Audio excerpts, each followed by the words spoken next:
you're cool, you've got a great look, a great voice, and I mean, you've got to realise that people in the record industry try and find exactly what you are. What a find.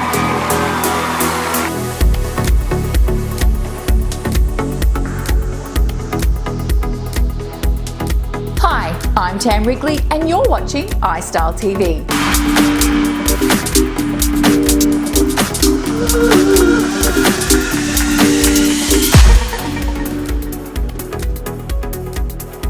So we're talking with Jana. She has just been appointed Kaya's new stylist. How is it rebranding, re-imaging a person? How did you come up with Kaya's look? So Kaya and I have been working quite closely together in developing her new look.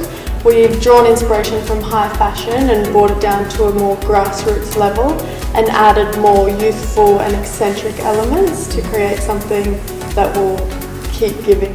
Started when she was 10 years old. I was a vocal coach at a talent company in Sydney's Northwest, and in walked this shy 10-year-old with 2 left feet.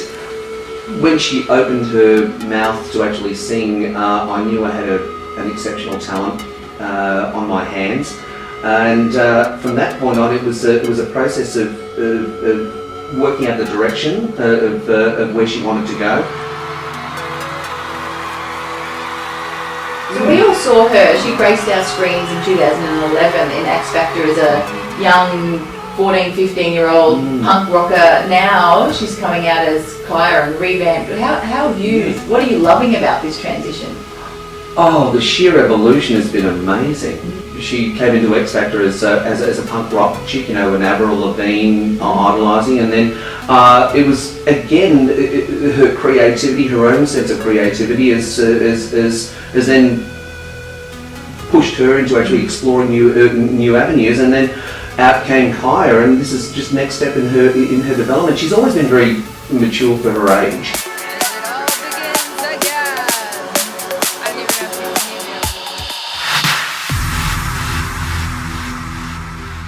So, top tips for dressing for your body type.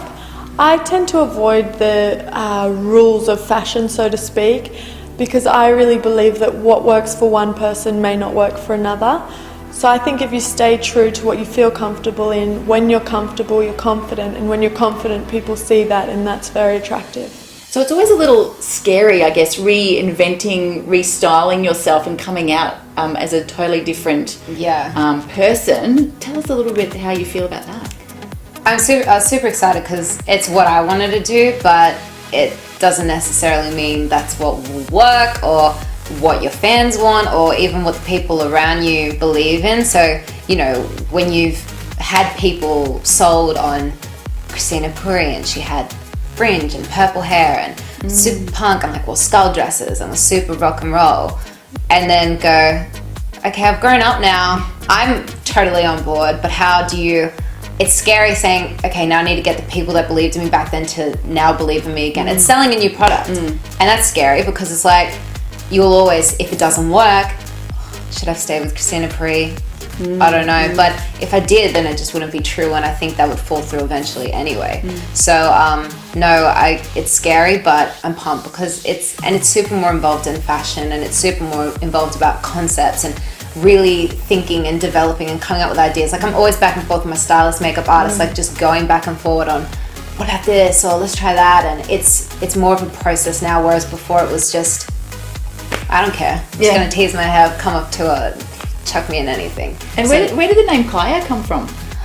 The name Kaya, it came from, it's influenced from my grandmother because I'm Greek. So my dad's side of the family, I'm really close to her because she passed about a week before I was born, and I've always kind of felt, I'm not into mediums and things, but I've always kind of just felt connected to her because our personalities, I've been told, are very similar. She liked to sing, she was very outgoing. And she comes from a town called KYACam outside of Sparta. And I was like, you know, if I'm going to rename myself, it's going to be at least relevant to me. And so I broke down KYACam and KYA. And so that's how it came together, and it's just kind of a little tribute to my grandma.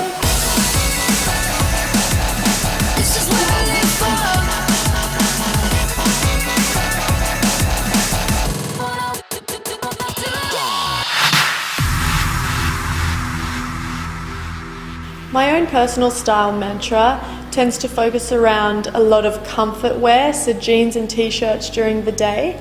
When I go out at night, I like to jazz things up a bit though, so I try and add texture to all of my outfits, and I think jewelry's the perfect way to make an average outfit look incredible.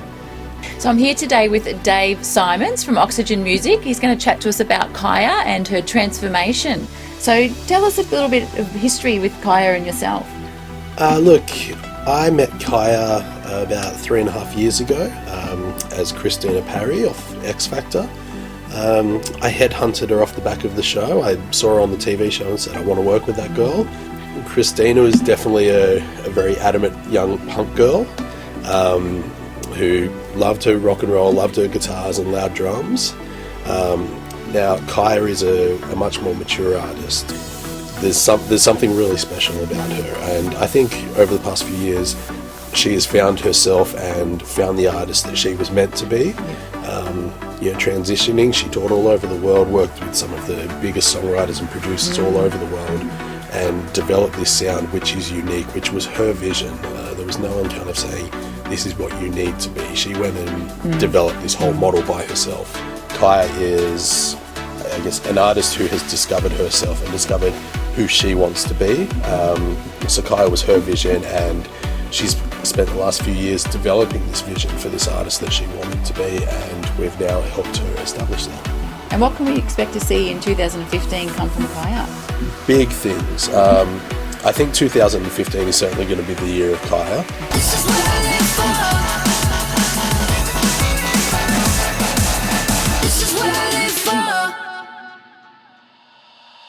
Oh, you'll die. Hang on. She's crying. I'm just going to wipe the water from my eyes. All right.